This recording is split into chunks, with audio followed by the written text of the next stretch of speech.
Amazon FBA is broken, you're doing everything right, you're sourcing the products, you're doing your analysis, and then you go to list the product to sell them and Amazon blocks you. You're gated. You need 100 units to get ungated on this brand. New sellers are getting rejected at every single turn, even for brands people used to sell with zero issues. This video breaks down exactly what's happening behind the scenes and why it's hitting beginners the hardest. And most importantly, there is light at the end of the tunnel. And in this video, I'll explain exactly what Amazon are doing to try to solve this. So before things got complicated, there was this kind of starter path, what worked really well for beginners. So what changed? And here's how it looked. A seller would make a couple of £1,000s in sales, and then when they requested to get ungated on some other brands, it would automatically get approved without the requirement for uploading an invoice. And hundreds of my students have actually done this in the past. They get to £1,000, £2,000 in sales, and they start going through my list of automatic ungates, and when they press request ungate, it just gets approved automatically. No need to upload anything. And there's typically two ungate types.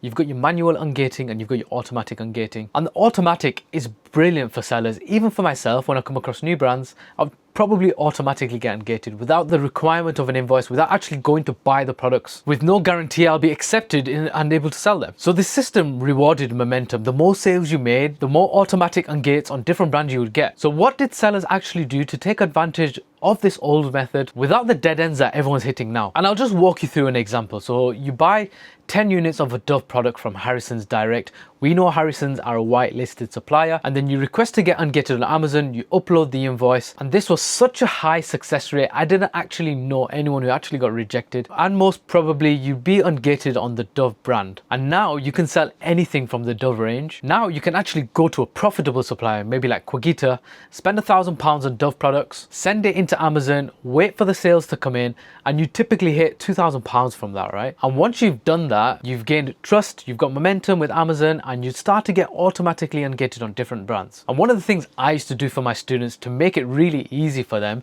is to sell them their first couple of products so we can fast track that couple of £1,000s in sales. And it was an easy, predictable way of starting an Amazon FBA business where you're reselling other branded products. But then almost overnight, that whole path disappeared. So what changed? Now, if a seller gets £2,000 in sales and they start to request an ungate from a brand that they've never sold before, the automatic ungate doesn't come up anymore. Every single request requires an invoice. And this happened across the board. Automatic ungating stopped entirely. Even sellers buying the same products from the same suppliers with the same invoices suddenly hit a brick wall. It didn't matter how old or new your account was. It didn't matter how your account was performing.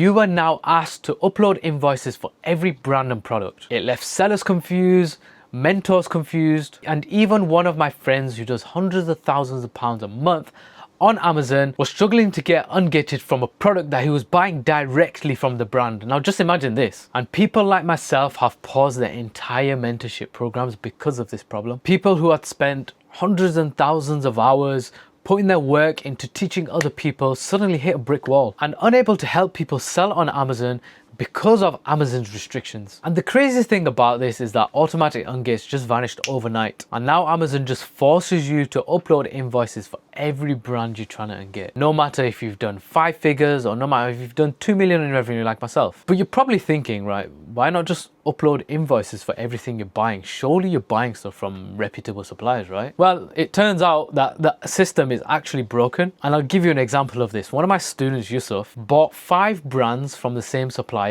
and he uploaded the same invoice to get ungated on these 5 different brands.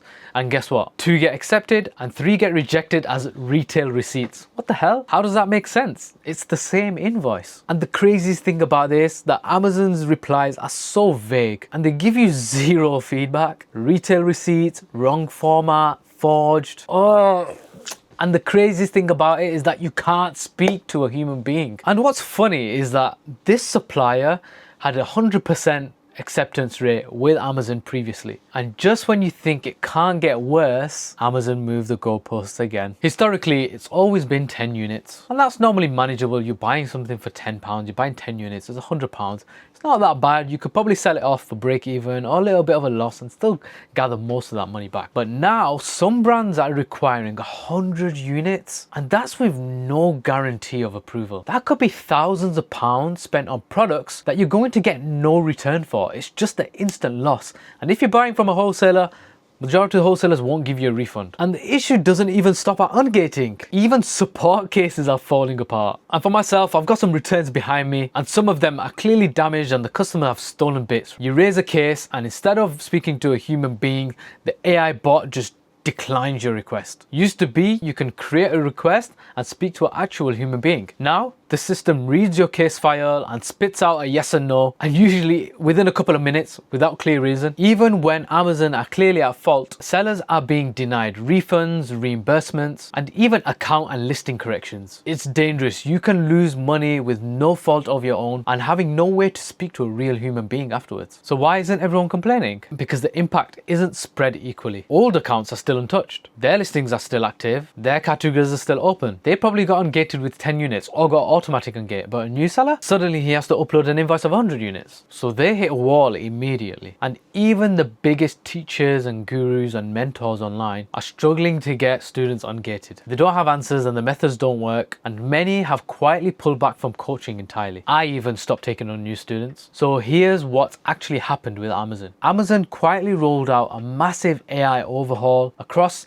ungating, support and seller permissions, and it's broke the system. The AI doesn't understand nuances, it misreads invoices, it flags legit sellers as suspicious, and it denies refunds without logic. What used to be a momentum-based system treats everyone like a scammer. It's like guilty until proven innocent. That's why mentors have stopped teaching new sellers. It's why new sellers feel like they're stuck. Because they are. But here's the good news. Amazon know they've messed up. They're actively working on the fixes. They're testing new programs, looking at ways to introduce fair reviews, and slowly bringing back human involvement. In the meantime, your best bet is private label. Skipping the whole ungating process, you make your own listing, and you can start making sales without getting permission from anyone. Amazon knows this is broken. Who knows how long this is going to take? Is it going to take a month? Is it going to take a year? But until then, private label is your way in. And the good thing about this is that you can actually do private label on TikTok and Shopify as well, which means you've not got all your eggs in one basket. And if you use what we call the multiplier method, you can get your brand from 0 to 7 figures in 9 months, just like our coach Yamin did. And another example of this is someone launched a honey brand for £500 investment and made £15,000 in his first 3 months. You don't need to go viral, you don't need a warehouse, you don't need to find a winning product. The way that we do private label is that you find a product that's already selling, you make it 5% better, focus on the branding, and let Fulfillment by TikTok and Fulfillment by Amazon do the hard work. I know it sounds risky, suppliers, branding and upfront costs, but this method is built for beginners. You can literally start a private label business for a couple of £1,000s or dollars. And in this video, I'll show you how to launch your first private label product from scratch, even if you've never sold anything online before.